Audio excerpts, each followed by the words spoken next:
Hello guys, in today's video I will be showing you how to fix Airbnb bug problem. So the answer is easy, just go to the settings and then scroll down to the apps section.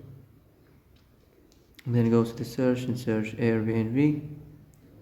And then go to the storage. And here you will find this clear cache option, click on it. Now you can go check it if it worked, and if it didn't, you can try to restart your phone or turn the Wi-Fi off and on, or the Bluetooth or the airplane mode.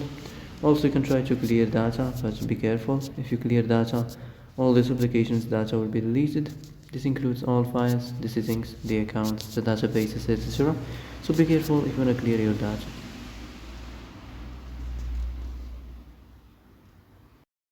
And that's it for today's video. I hope this is the answer you've been looking for. If you like this video, don't forget to like and subscribe, and see you in the next video. Thanks for watching.